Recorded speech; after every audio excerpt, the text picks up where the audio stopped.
thank you, Ben, for doing this, and thank you for the multiple reschedules. I apologize. My life has been a little hectic and unpredictable. We're in the middle of moving, and it's just a little bit crazy. But hey, welcome. Where are you moving? Tell me you're moving to the Mountain West like everybody else. Well, we're actually moving to the Pacific Northwest. We're moving in kind of rural Washington. So oh, that's beautiful. That's beautiful. So we're excited. We're going to be on about 5 acres of land, and so it'll be nice to good for have a you. little bit more space. But yeah, my better half spends a lot of time in Washington State with work, and what I do is pretty much remote at this point. And so we made the decision to move up there. But hey, I wanted you're gonna love it. Yeah, I'm looking forward to it. You know, I'm actually flying up there on Monday to do some stuff with the new house. But I wanted to, you know, kind of leave it kind of open, you know, and I think most people, you know, we've had, you know, I've interviewed you several times, and I always look forward to it. You're a great resource. But I wanted to, at the very beginning, I wanted to make sure, just because this often gets put to the end, but I want to make sure that people are aware that, you know, you've got a book out there, you know, Why We Get Sick, which talks about insulin resistance, which I think is an outstanding book for anybody that wants an overview on that and how it's related to the disease process. It's well written. It's written in a language which is easily accessible for most people, which I think is, you know, sometimes is a feat, you know, because, you know, trying to translate the scientific language in a way that the average person can understand it. And I appreciate the difficulty that can be to make sometimes relatively complicated concepts, you know, palatable for the average person. So I highly recommend that. And you also have a nutritional supplement. I think health code is, I think there's health code, but it's spelled weird. I can't remember how it's spelled. It's HLTH. One of my older brothers, it's just something a couple of my older brothers and I wanted to do. So he thought it'd be a little cheeky and clever. So it's just HLTH. Now I know this isn't quite the right audience for a low carb, high fat, high protein shake, but it's an option for people who need something convenient. Sure. And I have to say, my family has, because Ben sent me some of my family is that I don't personally do much for protein powders because I eat so much damn steak, and I'm just, you know, I don't blame you.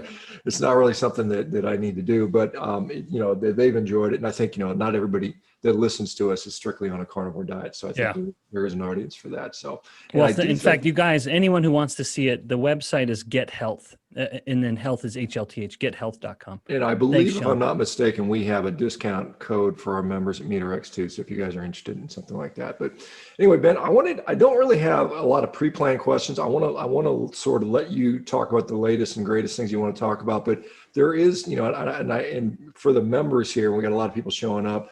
They're going to have questions. I'd like to let them to, you know, put in their input or what they're curious about. But the one thing that I did get a request when I announced you're coming on a while back was they wanted to talk a little bit about some of the different fatty acids, you know, and I guess, and I haven't heard, but I guess you were talking about maybe where different chain, you know, long, short, and medium chains had a role. You know, is that something that, can you go into that a little bit if you're okay with that? Yeah. Oh yeah, for sure. Yeah. So this is the kind of thing that I sometimes think, Ben, you're getting caught up in all the academics of it all, where but nevertheless, I'll kind of go off on it for just a moment. So there is a very broad spectrum of especially saturated fatty acids. We, of course, are always heavy on the long chain. That's what's very abundant in nature. We also have medium chain in nature that can be moderately abundant, but generally then that's more coconut oil, so a fruit fat, which I defend wholeheartedly. My view on fats is get them from animal and fruit sources in particular. And then at the very narrow end, we have short chain fats. Now, the thing about short chain fats, so I've made some discussions in the past about, all right, you know what, eat the kind of rainbow of fats. People talk about eating the rainbow of fruits and vegetables. We can all laugh at that silliness. And I just sort of, in a few venues, have hijacked that expression to say, you know, eat the rainbow of fats. Now, someone would say, so there's no question that short chain fatty acids do have pronounced metabolic effects in the body. This has been well documented, even in humans. Giving a human like vinegar, for example, which is a short chain fat, has a substantial ability to reduce glucose and insulin effects. Now, this is a unique audience of people that are pretty diligent with what they eat, I think, for the most part, or at least the curious who are attempting to be diligent, perhaps. it's easy to get the long chain fats. And someone would say, well, if I'm adhering strictly to a low carnivore diet, I'm not going to get the short chain. My response would be, well, you don't need them. These are not essential fatty acids. And moreover, the degree to which the intestines, even on a carnivore diet, may be making short chain fats on their own, which they can do, that's probably happening anyway. So I would just want anyone to know, if they're worried and thinking, oh, I got to get this full spectrum of fats that Ben mentioned. You don't actually. The short chain fats or the medium chain fats, despite having very real metabolic benefits, I would say, they are not essential. And I would argue, or I would submit, that those metabolic benefits are less relevant the more tightly controlled someone's diet is. In other words, if this were a person eating a conventional cruddy diet, then I would say there's probably, you can move the needle by focusing on some medium and short chain fats. But the more you have your diet dialed in, then the less relevant those would become. Yeah, I mean, I think there's, there's something that has an effect and something that's essential. And I think the point that you're making about, if you're on the standard, American diet, or whatever you want to call it, the Western diet, just about anything you do outside of that is going to be relatively beneficial. But if you're tighter on that, in fact, Sean, I like that you said that, and this is something I'm always quick to confess. Anything you do. And so that's why you can take someone who's been on the Western diet, and that is a better term, or just the global diet, maybe is the best term. You can put them even on something as horrifically unsustainable as a vegan diet, and they'll be a little better, at least for a time. And so when you look at these studies that have looked at plant-based, low-fat diets, it's no wonder they have some improvement, because like you said, do anything and it's going to be better. But then let's just see what happens over the long run and force someone into a low-fat, low-calorie state. Hunger always wins. If that's your dietary strategy, to cut your fat and cut your calories, hunger always wins. And so that's my view, that if someone's dietary strategy is focused on energy, and I know that's becoming increasingly popular, you just got to cut down your energy, which is just a sexy way of saying low calorie, hunger always wins. And so don't let that be your primary strategy if someone wants to control body weight. Let the strategy be, I would say, keep your insulin in control, or an alternative view would be focus on what's essential, these essential fats and proteins, and cut the unessential, namely carbohydrates. That's going to be a more sustainable approach. And then the energy will take care of itself. If that puts you into an energy deficit, so be it. But you're not in an energy deficit because you explicitly attempted to start with that. If you do, hunger always wins. Yeah, I would wholeheartedly agree with that. Hunger always wins, and I think a diet that's not palatable is also unsustainable.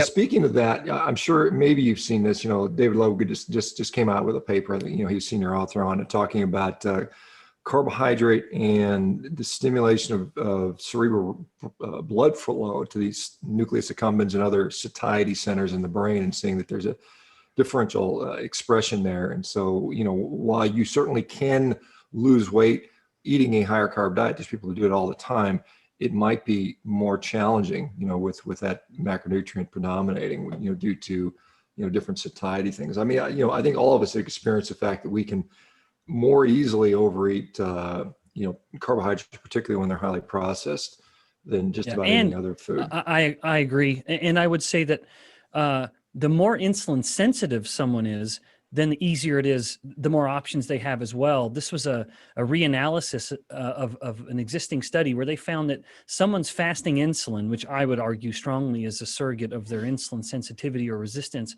that really predicted the degree to which they would succeed on a low carb or a low fat diet. And the insulin sensitive people, and you can be overweight and be insulin sensitive, then it could benefit from either low carb or low fat. However, the insulin resistant people had almost no benefit on the low fat diet and a substantial benefit on the low carb diet.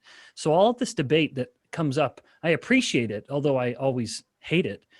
My view is we have to appreciate where the person starts, and not all overweight people are the same when it even comes to something like insulin resistance or insulin. I would say their insulin's higher than it would have been when they were lean, but that doesn't mean it's going to be dramatically higher. And these are people who would respond well to low carb or low fat. Yeah, I guess continuing in that vein, there's a sort of, I guess, a little debate about which came first, the chicken or the egg. Did insulin resistance appear first and then obesity followed, or was obesity here first and then insulin resistance followed? What's your take on that one? Oh, what a great, yeah, Sean. So yeah, we're getting right into it here, which is great. My answer is yes. How's that for terrible? But the fact is, what we classify as weight gain is going to be very, very nuanced, or very particular. I would say insulin resistance, as we would define it clinically, only would happen once the fat cells have hypertrophied to some point. Now, whether that has registered as obesity or even overweight would really just depend on the person. So when I was doing my postdoc work in Singapore, part of the interest of Singapore collaborating with Duke Medical School, which is where my appointment was, they were interested in these ethnic differences. Why, for example, you could take a traditional Chinese ethnicity Singaporean and compare it with a Northern European Singaporean, two residents, same nationality, different ethnicities. And yet the Chinese ethnicity, as they were gaining weight, these two men who had everything else in common, as they were gaining weight, the Chinese ethnicity Singaporean started to suffer the consequences of this weight gain so much earlier than, say, the Northern European Singaporean. So in this case, you would say, well, the Asian ethnicity, the Chinese ethnicity had weight gain before they were obviously insulin resistant. And it's the Caucasian who can get much more overweight and stay insulin sensitive. And then you start to notice the insulin resistance. So part of it, I do very firmly defend the idea that insulin resistance starts at the fat cell in almost every instance. Now, there could be anomalies, but if it is kind of typical, the person slowly gaining weight, it's the fat cell that becomes insulin resistant first, and that then starts to spread the insulin resistance through the body as this hypertrophied fat cell is attempting to preserve its own function. It's attempting to not. I'm getting off on a topic though, Sean, so I apologize. So whether insulin resistance proceeds, it's a fun topic though, and I'm happy to elaborate if the group is interested. But to your question, I'm afraid, and this isn't me intending to cop out from the question, I don't think you can really point which one precedes it. Maybe I would, if I were to lay out a sequence of events, I would say this. Someone is eating a diet that is sufficient calories and sufficiently insulin stimulating. I firmly believe you have to have both of those because you can have a type 1 diabetic who is swimming in a sea of calories and they cannot hold a single ounce of fat. I know that's the most extreme version. And some people like to say, well, it's because all the excess calories are being urinated out as glucose. That is not true. That is simply false. There's not thousands of calories of glucose being excreted, and this person is wasting away. You cannot make fat cells grow or retain fat unless insulin is elevated over fasting conditions. So back to my point, because I keep distracting myself. So someone is eating a diet that is sufficient calorie and sufficient insulin to promote the growth of fat cells. As the fat cells are growing through hypertrophy and the elevated insulin itself, because you can take humans, rodents, and cells and just bathe them with higher insulin and the tissue becomes insulin resistant. We've done this with muscle cells. We've done it with liver cells. And there are human studies and rodent studies to confirm this. Chronically elevated insulin is a cause of insulin resistance. There, honest to goodness, should be no debate on that. Not that there aren't other inputs, there are, but that is so clearly one that I have to state it almost as fact, which a scientist should only very carefully do. Now, so the sufficient calorie, sufficient insulin, we have the chronically elevated insulin starting to drive insulin resistance. We also have the hypertrophy of the fat cell, which then starts to push its own insulin resistance. And then, so the obesity is happening along with it, I suppose, and then it would certainly continue to play in on itself. And one time I asked you about, a good marker for metabolic health, and I remember you talked about the respiratory exchange ratio as being something that's helpful. And so there's a product on the market now that I'm sure you've seen. It's called a Lumen device, and I actually they actually sent me one of those. Now, I've used it, and to my surprise, I could not find a correlation between my blood glucose, blood ketones, and what this thing was doing. It was very. Sean. Yeah, I'm just wondering what your take is on that thing, because I'm just trying to think, is it accurate? Is it not accurate? Why isn't it correlating with blood glucose? I'm just kind of wondering what Yeah. the relationships are in that. Yeah. So there's a guy here. I don't remember what his name is, but this guy, he sent me a lumen too. I think he was based in Utah, but I hate to speak out of school here and talk about someone here, but I stopped using it because I found it just so confusing, and I had to eat high carbs for a couple days in order to like calibrate it. And I just thought, I'm not going to do this. And so, I'm sure for you, they were thinking we got to rope Shawn in to be an influencer. And I'd hate for anyone at Lumen to be hearing me talk like this. So I really do want to try to speak about it politely. I think they had the same idea. I think his name was Mike when he sent it to me. I was really intrigued actually and tried it and just got so kind of fed up with it that I just quietly put the lid on and left it in my drawer here in my office and never pulled it out again after a few days of fiddling around with it. So I do still like the idea, but I think that little device you have to set these boundaries on it.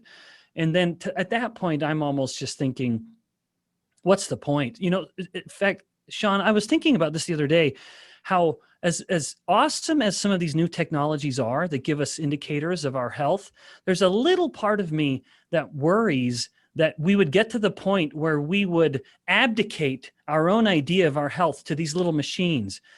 So I might wake up one morning and just feel like I'm ready to take over the world. I feel just so energized and so awake.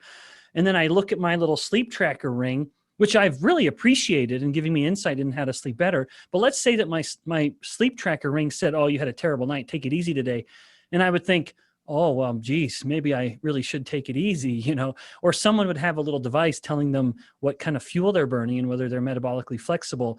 And they would look at how well they feel, how they're losing weight. And the device says, oh, geez, you're not doing this right. You need to step up your game.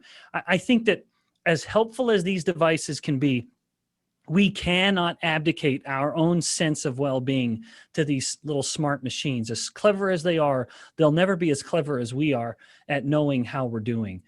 So anyway, that's a tangent, but on topic somewhat, I guess. Yeah, I mean, I interviewed Mark Sisson a few years ago, and he was very much the same thing. So if I need a health app to tell me if I'm happy or not, just go ahead and shoot me, because it's kind of crazy. But hey, let me. I want to just, because we've got a lot of questions in here, I want to be respectful to the audience and try to get a couple of these asked. And so there's somebody asking about the relationship between dairy and insulin resistance. Does it help? Does it hurt? The data's all over the place. Is there an overall 50,000 foot view you can kind of give us on dairy? Yeah. I'll try to. So my view on dairy is that dairy is the perfect food for growth. And that's why mama mammal makes it for baby mammal. It really is unique to my knowledge. And I bet this is an informed enough group that I could be corrected if I'm wrong. I think that milk, which is, the purest form of dairy, I think it is the only food that is high in all three macronutrients. So it's sort of roughly kind of across the board.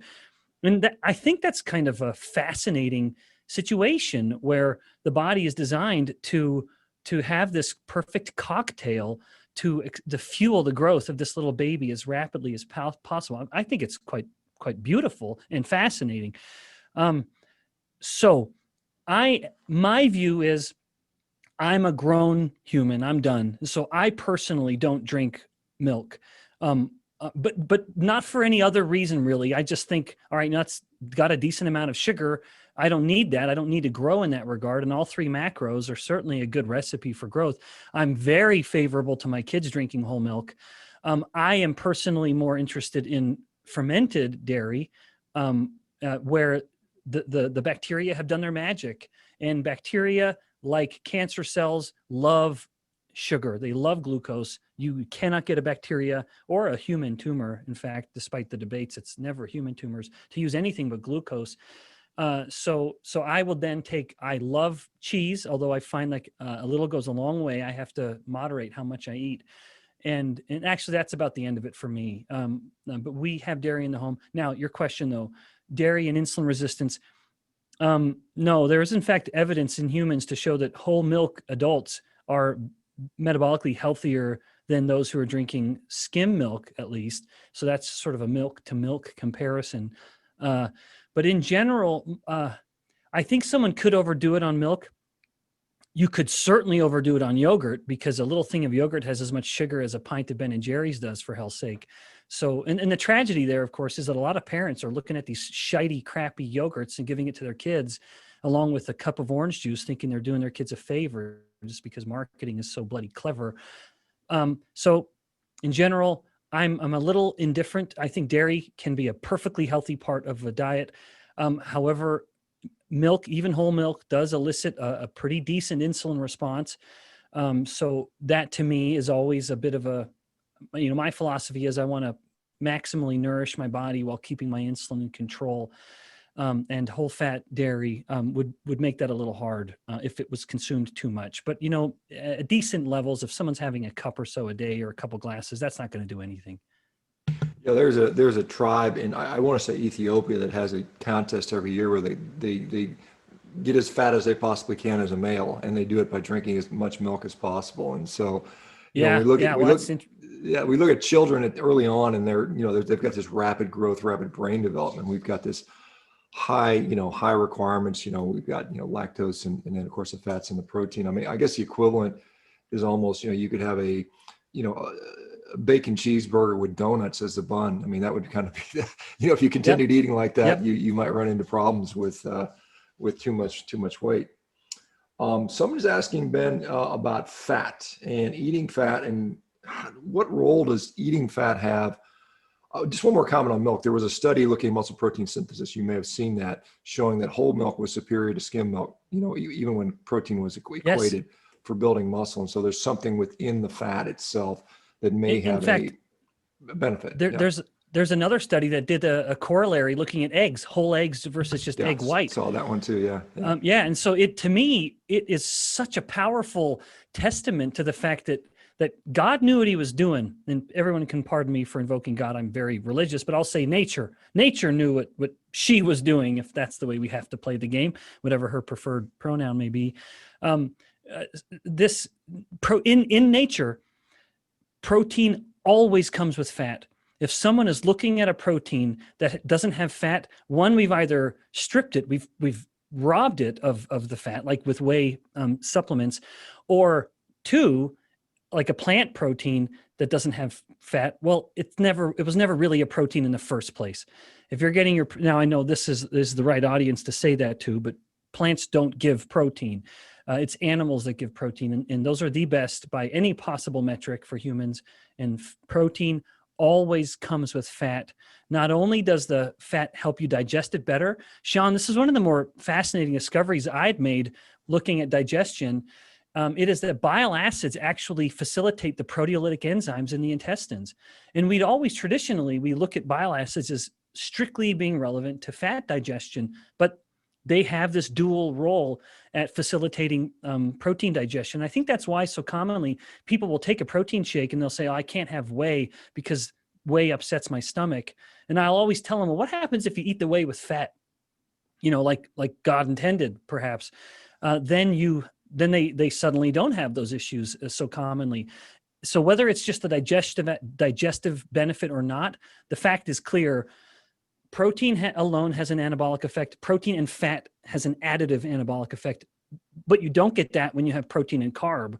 There's a study done looking at protein with maltodextrin, and there was no further muscle protein synthesis when the maltodextrin was added than the protein alone. And once again, we're left saying, well, that makes some sense because in nature, the best proteins don't come with carbs. They only come with fat. Yeah, I discussed that topic pretty extensively with guys like Stu Phillips about the addition of carbohydrate. And there's just like you said, there's no true benefit to that. Yep. I want to ask you about, let's see, I'm gonna get these questions. Somebody wants to go into leptin resistance. I know you wrote a book about insulin resistance, but how does leptin resistance sort of feed back into that system? Yeah, so it very much does. Leptin resistance is a thing, but I do think it's overblown. I think we've given leptin a little too much credit. Not that it's not relevant. If someone doesn't have leptin because they are one of the exceedingly few people with a leptin mutation, they will be super morbidly obese and infertile because you have to have leptin for fertility. So leptin matters, but I think it's overhyped even when I talk about it, I only talk about it because I feel like a social media pressure to. Um, uh, Leptin does control satiety. It does control fertility, or influence both of those. But really, the matter of leptin, if you're leptin resistant, then you've lost some of what leptin does to inhibit insulin secretion. So one of leptin's effects is to try to dampen insulin. If you've become leptin resistant, then the insulin can continue to have its way. And interestingly, insulin stimulates leptin release. So that's a feed forward, whereas leptin's trying to feed back. And so with high leptin, you're stimulating, or you're trying to inhibit insulin, but you become leptin resistant. High insulin is then stimulating the leptin to continue to go. I would say that sequence of events isn't starting with leptin, it's starting with insulin. So if someone is concerned with high leptin, which is reflective of leptin resistance, then I would say, don't worry about the leptin, worry about the insulin, bringing the leptin down. So that will just take care of itself. That's my view on it. Now, of course, a leptin-centric guy would say, "Oh, Ben, you've really just thrown leptin under the bus," and I would say, "Yeah, you're wrong." Let me say, I mean, I know we kind of touched on this at least one or two times ago. It was about fructose, but I know you've continued to look into that. Yeah, yeah. What's the story with fructose and its role Hmm. in either making us healthier or making us less healthier? Is there, I mean, obviously there's a difference between drinking Coca-Cola and eating an apple. Yeah. What's your sort of overview about fructose currently? Yeah, yeah. So my view on it is that there can be no debate that fructose is unique when it comes to carbohydrates, in how it is fattening. That is, I do believe the evidence suggests that is beyond debate. Glucose has effects, and then fructose has worse effects, in insofar as what they do to liver fat and visceral fat. And Shawn, you might be touching on a little one of my little Instagram snippets that I try to do every week, but I got to remind myself so often to do them. It was detailing how fructose is metabolized in fat cells. And that was a fairly new discovery. We used to think that fructose was only metabolized by the liver, but it can be taken in and metabolized in the fat cell, but it's not metabolized for energy. It actually goes through this sort of alternate kind of glycolytic parallel pathway that in the process enhances the fat cells' sensitivity to cortisol. And cortisol is unique when it comes to fats, to fat metabolism in the body. And anyone who's familiar, and Shawn, I know you are, with Cushing disease or Cushing syndrome, knows that the fat consequences are fascinating, where you could have someone like a woman who more obviously is storing her fat outside of her central abdominal area. Maybe she's storing it on her arms or her butt and hips. And as the cortisol is pushed high, it results in quite literally a movement of the fatty acids, not the fat cells themselves, but the fatty acids, where cortisol is stimulating lipolysis at the peripheral fat cells and lipogenesis at the visceral fat cells. Fructose accelerates or enhances that process. It makes those visceral fat cells more responsive to cortisol. And that's why fructose is uniquely fattening in the visceral fat cells, whereas glucose is more fattening at the peripheral or subcutaneous fat cells. So that's my long-winded way of saying the fact that fructose is uniquely lipogenic and uniquely fattening should be beyond debate. Now, and I know that there are people in the carnivore community who say, well, then honey is what we should focus on because that's so magic. I think that's a bit of a rosy view. Not that early man, you know what, the hell with early man. I think too often we say, what did our ancestors eat? Well, who cares what our ancestors ate? Let's focus on what we should eat. Even still, people who are advocates of honey because early man might have eaten honey, undoubtedly early man ate honey, but I strongly contend it would have been very infrequently. It would have been that you found some honey, you run the risk of having these little bastards sting you all over, and you get your honey and you run away with it and you think, man, I'm not going to do that again for another month or so. So if someone were going to say, I'm going to have a little honey once a month, I'd say, all right, high five, that's fine. But to defend these rich fruit sources of sugar, and honey is nature's sort of pure form of sugar, being glucose and fructose. I think someone would need to be very careful with it, I guess. And I don't think it is certainly not essential. There's no question on that. And I would say if someone wants to defend the use of honey because early man ate it, then my reply would be, well, eat it like early man did, which would undoubtedly have been infrequent. But I'm not an anthropologist, so I don't know. I actually don't know if that would be true. It just sure seems true. We were not beekeepers. Let me, Ben, let me just onto the fructose, because I've seen some data looking at, obviously like anything, the dose makes the poison in some cases. And so Yeah. is there like a safe relative dosage of say fructose for the human body? I mean, obviously, they're fruitarians that eat a lot of fruit, and many of them are not fat. In Yeah. fact, most of them are Yeah. not. And so what is there some more caveats to that? Or is there sort of a, say, I can have a, whatever, one apple a day versus, eating, 16 Cokes or something like that? Yeah. Is there a number on there that you're aware of? Sean, there probably is. I don't know that well. I'm not enough of a fructose guy, but I would say that, those people that are fruitarians, bless their degenerating hearts, they're probably so low calorie, as much as I'm saying fructose kind of primes the pump. When you're so nutrient deficient, you're going to have a hard time holding on to that or having that stimulate any kind of fat. So, and also, whole fruit just has relatively so much less fructose. So anyway, I don't know. I wish I did. I wish I were more familiar with that, knowing what that cutoff might be. I don't know, but I would say if someone were to have an apple a day, in the grand scheme of things, that would probably not really matter. But, apples are pretty freaking massive these days. And even when I wear my CGM, because Levels Health, they send them to me, and I really appreciate it. I had an apple, and I was surprised at how spiked it got. And I love a good crispy gala apple. I think is just delicious. And so I'm happy to indulge in that from time to time, but I do look at it as an indulgence, and it is not something I'm, as a mid-40 sharp, I just don't feel the need or even a compelling desire to do that every day. Yeah, I think, just in my own particular research, I think I saw, a rat study looking at fructose and deposition of, de novo lipogenesis or fat storage. It was somewhere around just below 1 gram per kilogram for a rat. I don't know what that translates into a human. I don't know if you can do a 1-to-1 correlation, but, so that would be average size man, 75 grams, which is, a decent amount. I mean, it's not a little before we see that. So, easily. You could get that. You could get that pretty quick. yeah. Couple Cokes would do it. I mean, sure, but I mean, for sure. Yeah, that's something we see for sure. Let me ask you, Ben, and this is something I know you, and I appreciate you sent me an article because I asked you about this a long time ago, and it was about protein, branched chain amino acids, amino acidemia, and insulin resistance. And you sent me an article, I think, from Cahill looking at that back in whenever it was in the 60s and stuff. Can you touch on that real quick?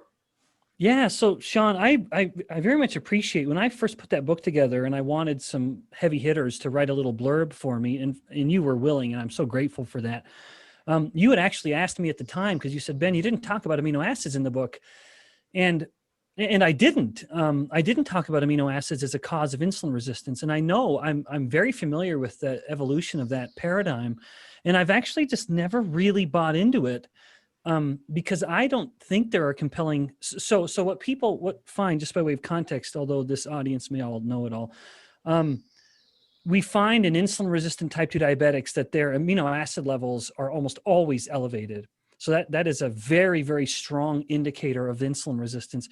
And the paradigm has become, at least in part, that the amino acids are contributing, that this is an amino acid derived or causing amino acid induced insulin resistance. And I've just never bought into that, because I don't know, Sean, I might be wrong, and I bet you could correct me. I've never seen a human study that has done that. And even the one that, if there is, they would fall into the same trap that the human studies have that show that fat causes insulin resistance. When you sit a person down and start infusing lipids into them, yep, they're going to become insulin resistant.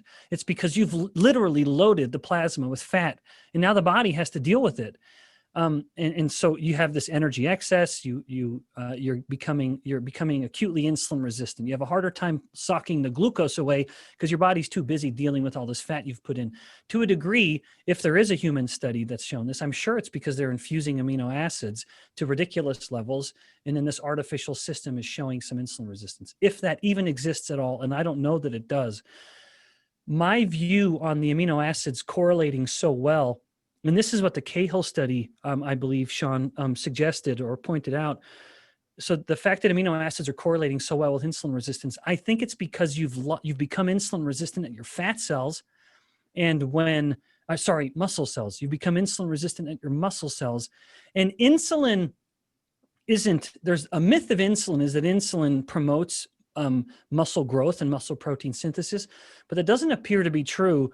At least in cell studies, what appears to be the case is that insulin, rather than being anabolic at muscle, it's anti-catabolic. And this was a study done by, I wish I could remember his name. He's at Minnesota.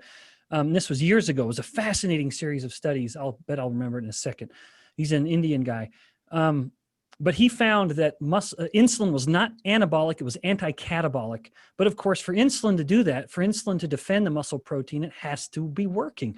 And so if the muscle cells have become insulin resistant, now the proteolytic tendencies within the muscle are having more of their way with those muscle proteins. And now you have a muscle cell that is leaking the amino acids of the broken down proteins that insulin was not able to defend.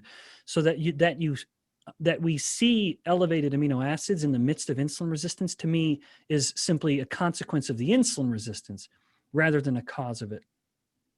Anyway, that's my 2 cents. All right. Well, I'm going to pick your brain. I'm going to get at least a quarter out of you today, Ben. So, Yeah. So here's a question. Somebody wants to know about carnitine. What is the role of carnitine? Obviously, we make carnitine endogenously, but there's also a dietary source. And as you know, meat is a pretty particularly good source of exogenous carnitine. So what's the story on carnitine? How does it function in the body? Yeah, so you need carnitine in order to burn fats, right? And Shawn, I know you know this. So carnitine acts as a shuttle for moving the fats from the cytosol, so the moving a fat into the mitochondria. So it's one thing to get the fat into the cell, and then it's another to get it into the mitochondria, which has its own wall or membrane. So you literally couldn't burn fat if you didn't have enough carnitine. And Shawn, you're absolutely right. We make it, and so it's not essential. However, I wish I could remember this. I believe what I am about to say is true, because I think I saw this when I was preparing one of those low-carb Breckenridge talks. I think that was back in 2018 or so. But there have been clinical cases of carnitine deficiency, and I believe it was because people were vegetarian. So there's a little part of me that thinks we could probably get to a point of carnitine deficiency if we were in like someone who is adhering to a plant-based ketogenic diet. I would say that's a perfect person who's going to become carnitine deficient, because if you're ketogenic, that means you're burning fat like gangbusters. That's how it's ketogenic, because the ketones are derived from the fat burning. And if you're plant-based, of course, you're not eating any carnitine. So you're relying 100% on your own carnitine production. So if someone is, and I know this happens, there are people who attempt to do this, bless their degenerating brains in that case. But if you are a plant-based ketogenic person, you probably are going to become carnitine deficient, or I wouldn't be surprised if you could, and then you'd better be supplementing on it somehow. But of course, anyone who's eating some steak, they're getting all they need. If they need any extra beyond what they're already making, you've got all the building blocks to make as much as you need. I'll just point out and I've actually seen those studies showing that relative carnitine deficiencies in plant-based dieters, but there was another interesting study, 2018, I think out of Stanford, where they looked at major depressive disorder, and it was highly correlated to low carnitine levels. And so that's kind of just an interesting thing, that it has these multiple effects. I guess I'll get your opinion or your thoughts on this. Is a very controversial topic. Polyunsaturated fats, particularly those coming from these kind of novel fats, the seed oils, as you will, the canola oils and the so on and so forth. Can you comment on good, bad, indifferent, depends, context? What's Yeah, your thought on that?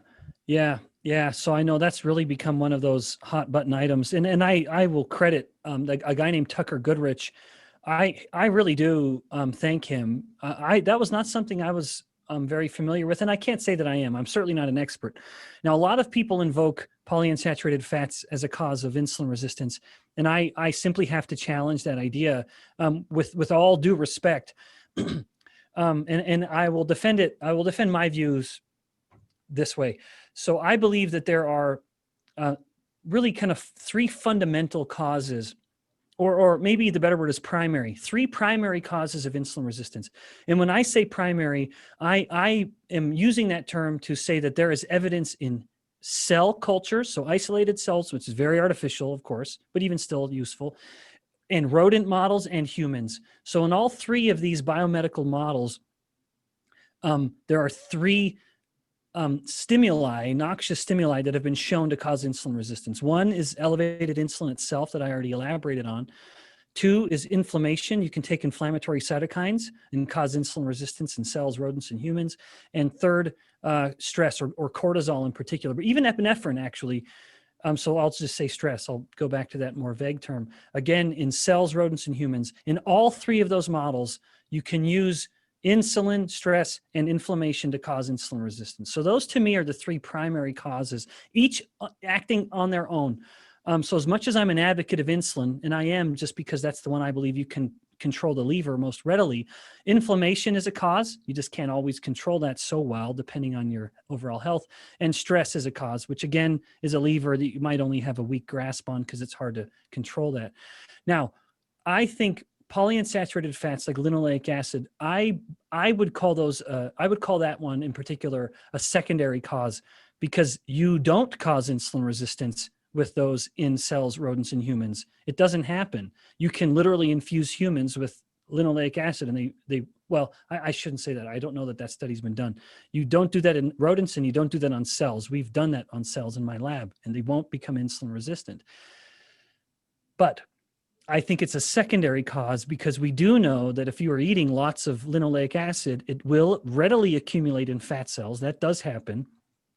And it is readily metabolized into molecules that force a fat cell to grow through hypertrophy rather than hyperplasia. And that touches on something we mentioned early in this conversation, that if a fat cell is growing through hypertrophy, it will become insulin resistant rather than hyperplasia. And these linoleic acid metabolites actually tip the fat cell more towards hypertrophy. But even then, it's not making the fat cell grow in and of itself. I would say if you have high linoleic acid and enough insulin to stimulate the growth or the retention of fat in fat cells, now you have a perfect storm. And I think that matters because that is where we are at this day and age, with high linoleic acid, high PUFA, and high insulin stimulation. But nevertheless, my view on PUFA is that they certainly matter, and they certainly matter for overall health. And their role in insulin resistance, I cannot say that it is primary. I have to say that it is a secondary cause, but a cause nonetheless. Let me ask you, shift gears a little bit about your favorite macronutrient, I think is protein. Yeah. Is there a point where protein is a problem for us? I mean, is there any sort of evidence that protein can be deleterious to us? Yeah. Yeah, there is. Now, Shawn, I bet you already know this. I know a lot of these questions you ask me, and you actually are more familiar with the question than I am. And I wouldn't be surprised if this is one of them, but I appreciate you giving me a chance. So I don't know the numbers where protein would become a problem, but there's no question that there's a phenomenon known as protein poisoning. And I appreciate, you mentioned David Ludwig. I really liked a social media post he made just the other day where he highlighted some of the text of Wilhelm Stephenson. And he noted that when people were eating such a protein-heavy diet that it was almost just protein, there was an insatiable appetite. They just could never really feel full. However, when they would just shift over to fat, there was almost an instantaneous reduction in appetite, and then they were almost completely satiated all the time. So I can't speak to it, but there's no question there is a thing called protein poisoning. Where your body just simply cannot deal with the conversion of the amino acids to glucose and dealing with all that nitrogen, which it has to get rid of. It has to excrete in the urine. And so you can overwhelm the body, the kidneys' capacities to do that. This is certainly a rare phenomenon. But I would say, I do worry a little bit that as much as I am an advocate of protein, and I know you are too, I am an advocate of getting the protein with the fat that is supposed to come with it. There's this growing idea that really is people are enamored with, and I realize why, because it is such a sexy idea that you just focus on the protein, and any other source of energy, be it carb or fat, any other energetic calorie is something to actually just keep at a minimum. But that ratio leads to ad infinitum. We get to this never-ending pursuit of protein at the expense of any other calorie, and I think that is I think it is wrong. I think that sentiment, that paradigm, has value in appreciating protein's unique role as a macronutrient and not an energy source. I like that view. I don't think we should on any food label, I don't think protein should be counted in the calorie count. That's my view on it. It is not an energy source. But with protein poisoning or the ongoing reduction of energy in favor of protein, it is forced to become more and more of an energy source. That is an unnatural state that starts to mimic starvation, where you have to rely on protein to make glucose. That is not right. You shouldn't be eating enough protein that it's becoming an energy source. Energy, calories from glucose even, but I would say most certainly fat. That's the energy source. And then the energy source is then allowing protein to do what it needs to do, which is help the body build. So anyway, that's all a little bit more philosophical than it is scientific, simply because, you'd mentioned a specific range and I just don't know. But if you do, I'm sure you do, I'd love to hear it. Well, I mean, I think that when we look at what we eat as standard American diet, I mean, we're far below, I think, our protein requirements or our optimal protein requirements. I think guys like, Ted Naiman, who's obviously a big fan of the protein energy ratio, I'm not sure that he's advocating for 100% protein. I'm sure he's not. No, I don't think so either. And so I think, we have to say there is a point. Now, where that is, I think it may, vary individually. Myself personally, I'm somewhere in about 30% of my calories come from protein, typically maybe 40 on some days, depending if I've got ribeyes versus some other type of steak. And I think that seems to be a nice spot. And I think I think Mickey Bendor and others make an argument that is probably kind of a sweet spot for humans. And, your energy is coming from, one or the other. And I appreciate the one thing about the health code product you have, that you do include fat in with the protein. I think that's a really unique thing in a lot of those. I mean, I don't know that it's the only company that does that, but I think you put a special emphasis on making sure you're able to utilize a protein to the best ability that you can. In fact, Sean, let me, one last sentiment where I actually agree wholeheartedly. That kind of macro range that you outlined is one I agree with completely, where I think, to me, ideally, protein is going to be somewhere, but again, I hate giving it a caloric value because I think that's just silly, but it should be anywhere from that 30 to 40% range. And interestingly, if fat is largely taking up the rest of that, so it's either 70-30 or 60-40, that's roughly in the range of a 1-to-1 by mass, maybe slightly a little more protein to fat by mass. And that's what we see in an egg. An egg is roughly 1-to-1 by mass. And I joke that it's sort of God's perfectly packaged food. Not that someone has to eat an egg, of course, but I do think in nature, we still see this kind of 1-to-1 ratio of fat to meat by mass kind of coming out very frequently in these very nutritious sources of protein. Yeah, I think one thing, you may, I know you look at some of my social media and stuff, and I know that I just got something, the Colorado Department of Education published their nutritional guidelines for their summer programs. And they put protein, basically sources of protein, as optional. Like they had grains and fruit and vegetables as requirements, and they listed those. And then they put, these are your sources of protein, meat, lean meats, meat alternatives, but they're optional. Concerns about taking kids and really limiting their protein options, is that concerning to you? Oh, without a doubt. I mean, as I know you are a father as well. I consider my role as father and husband, of course, to be the absolute most important thing I'll ever do in my life. I am exquisitely mindful of what we're feeding them. And really, to me, it is I do prioritize protein. I want them to eat protein, and I know there's going to be some good fat that comes with it. I don't prioritize the fat. I prioritize the protein, in part because doing so helps us focus on real food, because that is what's so deficient in artificial foods. You've always stripped out the protein. You've kept fats. You've added carbs, but you've deprived it of the protein. And so focusing on protein for my kids is absolutely a priority. And that's why whenever I do any like breakfasts, when I make breakfast, which I do every morning, literally every morning for the kids, it's always really heavy with eggs. I've just found, not that I don't give them carbs. Even this morning it was pancakes, even with syrup on it. I didn't eat it. But these are my little growing kids, and I don't care if they have some flour, but I make it so that each little pancake they eat has 1 to 2 eggs in it. And I'm lathering the butter, and I'm just thinking, good, they're getting some eggs. They're getting good protein, but they don't get that at their school lunch. Shawn, I think, I know you and I, despite having never talked politics, agree probably on all of it. I think that I think, to my knowledge, the US government in the 1970s, I think that was the first time in the history of the world that a government told its people what to eat. And there may be an exception. I'm not a historian at all. And look at how well that worked. I think the more we abdicate that, where and people want this, right, Shawn? I know that you feel this way too. People want to be told what to do, whereas I'm the kind of guy who wants to tell that person where to go and how to get there. But people want to be told what to do. They want to be told how to live their lives, and it's never going to be as good as the decisions almost never, that they could just make for themselves. But even then, let the person make their own decisions. Yeah, I'll just a bit of historical context, and I don't know if I don't necessarily counts as a nutritional guidelines, but I know Japan, around the turn of the 20th century, the emperor was having a hard time filling out army conscripts because they had no one that was tall enough, and their minimum height requirement was something like 4'10", and they couldn't fill out an army of guys that were at least 4'10", and so he mandated that the country started eating more meat because they were primarily vegetarian based back then. So that was kind of an example of that actually happening before. In fact, that reminded me of another one. Weren't the Nazis advocates of vegan diets?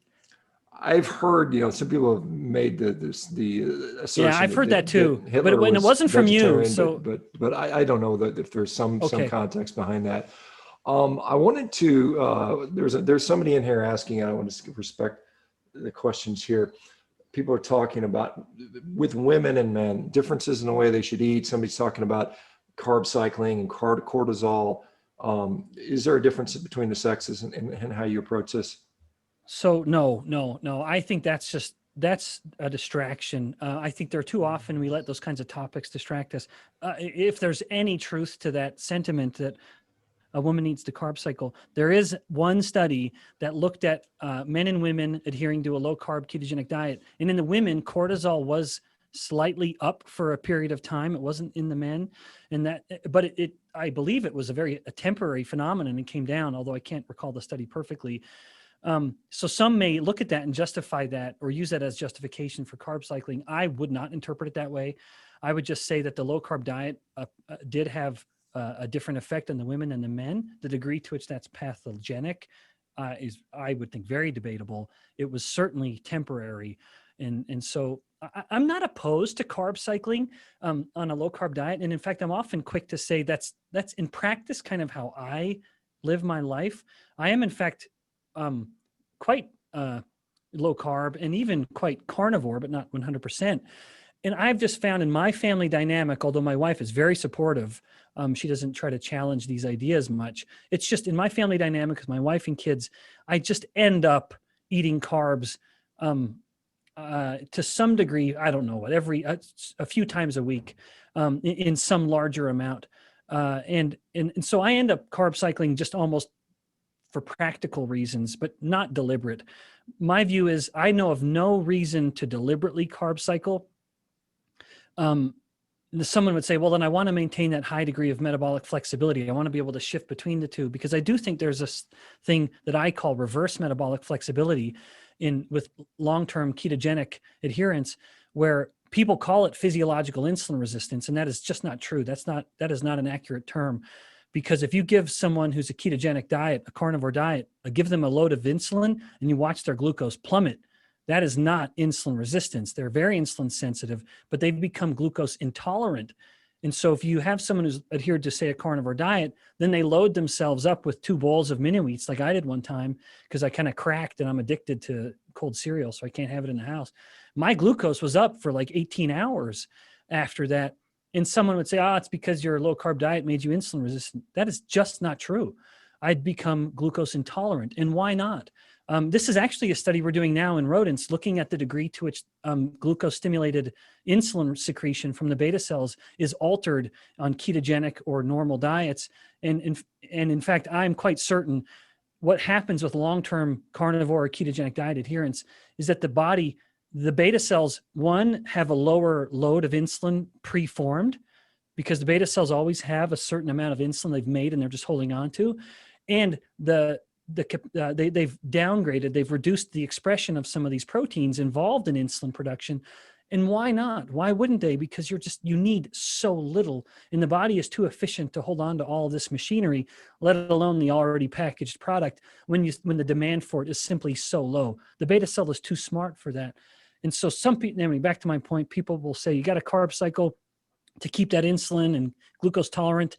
And I say, well, only if you want to stay glucose tolerant. But if you're just saying, I'm just going to go low carb and this is the end of it, well, then there's no reason to carb cycle in my mind. Ben, that's a very fascinating and nuanced interpretation of that, and I think that's a great way to think about that because you've seen where Cahill showed that people could respond to insulin and drop their glucose down into the 20s or even below 20. So they weren't truly insulin resistant; they were, like you said, probably glucose intolerant. What do you think? If we look at the stimulus, it may be that the secretory granules of insulin have been reduced significantly. I guess you could study it in a lab in a rat or something like that. But there's mechanisms by which ingested glucose is going to cause our insulin to reach, whether it's incretin hormones, GLP-1 or GIP. Is that downregulated too in somebody that's chronically deficient, or I wouldn't say deficient, just not exposed to glucose, do you suppose? I don't know. What a great question. I don't know, Sean. I don't think I've ever seen that. That study done comparing incretin levels across these 2 diets. In fact, I might have an opportunity to do it. We're starting a human study now with low carb adherence, and we're doing macronutrient challenges, although we don't have they're all low carb adherence. But no, I've not seen data on that.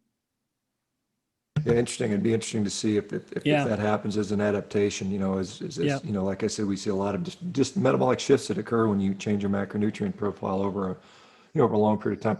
One of the criticisms often that I hear, and you touched on this, is cortisol. If you go on a low carb diet, you're going to be chronically suffering from hypercortisolemia. Is that in fact happening long term, or do we have any long term data? It's a short term acute thing, which you kind of alluded to. And to my knowledge, it was just that one study.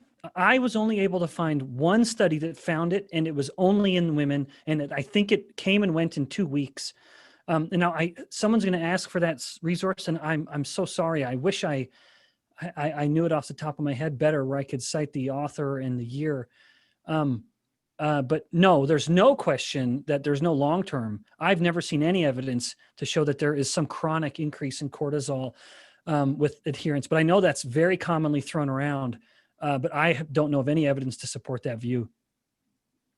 All right, Ben, we're running out of time. I want to just maybe get your commentary if you're willing to, just because we're all been a real rough year, whatever your sort of beliefs are, but metabolic health is crucial. And to my observation as a casual observer looking at our response to this recent, pandemic that we're still kind of in the midst of, we have not really discussed it on a national apparently level. In the midst of. Well, anyway, are you frustrated by the lack of opportunity that this had? I mean, I think it like nothing else has pointed out the sad state of our, of our metabolic health of our country. And do you feel that there's something that should have been done differently, perhaps? Oh yeah. Yeah, Sean, it really is something, isn't it? That evidence that obesity was I would say the single most relevant risk factor that came out so early in the midst of this, and the evidence just continues to stack up. Not only in playing off of this idea, learning that obesity it really was the primary risk factor. That data out of New York, it was so clever at how they tried to take obesity from the first spot. They said heart disease was risk factor number 1. Then it was obesity number 2. Then I think it was diabetes number 3. And then morbid obesity number 4. And so the rational person saying, well, why don't we just put those obesities together? And it is clear in a way it was risk factor number 1 by a wide margin. That was the first of it, that correlational evidence. And then it was discovering more and more that the co-receptor, or the way that the virus gets inside cells, is that the fat cells are among the highest expressors of this co-receptor, making the fat cells such an ideal home for the virus replicating. And then even the people that are truly dying from COVID and not some other cause, often the problem is blood clots. And it's so interesting that the fat cell is the most common source of the expression of a protein called plasminogen activator inhibitor 1, or PAI1. And that promotes clot formation. So once again, the fat cell becomes relevant.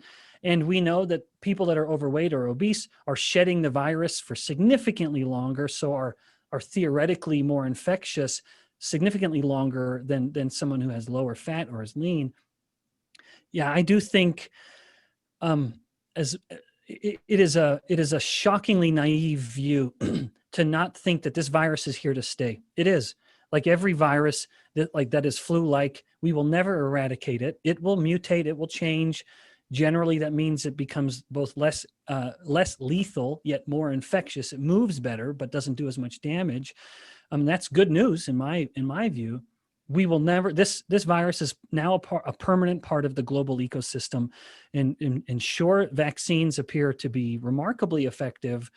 And in my view, personally, is that I'll get it when I feel like I have to, which I rage against. I'm enough of a libertarian, although more just traditionally conservative, but I'm enough of a libertarian to rage against the idea that I have to get someone's approval with a COVID vaccine or vaccine passport, whatever. But nevertheless, I think the vaccines appear to be remarkably effective, but the virus will mutate. And where does it end? It would now just become like a flu and the flu vaccine, where any year you go in and get the vaccine and you just hope that's the particular strain of virus you get exposed to that particular flu season. Now, I don't mean to, I'd hate for anyone listening to think that I'm talking too lightly. Let me be clear. I do believe that this virus is real and that it really does have a lethal potential to it. So I really do feel that way. But the evidence is so clear that if you're metabolically healthy, it's likely that this will do very little to you. And so my view is, as much as a vaccine can be a wonderful discovery, as seems to happen so often, the more clever we get in finding these complicated, technologically advanced solutions to problems, the more we are inclined to overlook and even forget the more base solution, which is just control your own, put your own house in order. And that if you can control your own metabolic health when you are exposed, because it is inevitable you will be, it's going to be significantly less relevant than it would be otherwise.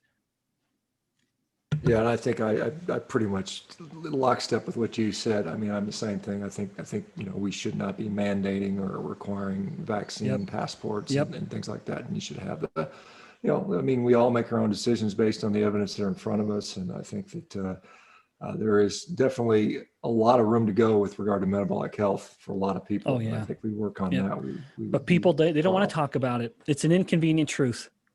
Well, for some people, it's considered offensive, and I think that's unfortunate. We've gotten to that already. Ben, I've had a number of comments in here. I don't know if you got to read them, and saying, "Can we have Ben come back every month?" So they really appreciate it. I do appreciate Ben. I appreciate your generosity. Nice. I know I've talked to you at least 4 or 5 times now, and I learn something every time. But anyway, thank you so much. Once again, the book is called "Why We Get Sick," correct? And it's available worldwide, anywhere Amazon, books are sold. Anywhere books are sold, and then we can support the ever-growing empire of Amazon and buy there you go. And then the other thing, the health code protein fat supplement is available at what was the website again? Gethealth.com. And then I do, because you just kind of you're very humble about it, but on your Instagram, you do put out these little 5-minute little chats about different things. I think they're wonderfully instructive. I love when I scroll through my feed and I see you there. I always try to listen in because I always tend to learn. Well, I something with appreciate. In that. fact, I got to do one today. But Shawn, let me just turn that around for a quick sec. In all sincerity, so first of all, thanks. I really do enjoy conversations with you. The very few times we've been able to meet up in person, it's always a bit of an imposing idea to come up and have my meager little hand wrapped up in your bear paw. But it's always a pleasure, and I genuinely appreciate the role that you've been willing to play, not only as an advocate for what I also believe is, frankly, an incredibly effective and healthy way of eating, but also defending that view in the midst of such attacks. And let me say this, I was thinking about this the other day, Shawn, because I think people are quick to overlook your wisdom. And I actually thought, Shawn, you've become the Jordan Peterson of the carnivore world. And I think that you ought to make like a 12 rules for telling people to F off kind of book, you know. And I'm joking along with you, but in all sincerity, I appreciate how cautious and deliberate your wisdom is, and how you aren't trying to do it with kid gloves. You're not trying. I have to be a little diplomatic. I have an academic appointment at a university. You know what I mean? I have to play by a certain a set of rules or a decorum. But I sometimes wish I didn't have to. And I really appreciate that while you can be as frank as you want to be, people are too quick to let your frankness mask the wisdom in what you're saying. And I just would want you to know it's not lost on me. I really do appreciate the sentiments that you express, and frankly, get a massive kick out of how good a troll you are on the side. I love it. You know, like I said, I think, you know, it's one of those things. I always have a lot of respect for comedians, you know, because I think a good comedian they have to be pretty sharp. You know, I've said that many times. I think and they got to be ready to take the fiery darts of the adversary. Right. Exactly. Well, anyway, thank you, man. And thanks for coming on, and I wish you the best. And like I said, hopefully we'll do this again sometime if you're up for it. And of course, this is always so fun. Yeah. And I know our audience had a great time. So anyway, you have a great day. And maybe I'll swing through Utah one of these days on my travels here. I'd love to hook up with you, man. Yep. That'd be great. All right, guys. We'll see everybody later. See everybody tomorrow. Take care. Bye-bye now.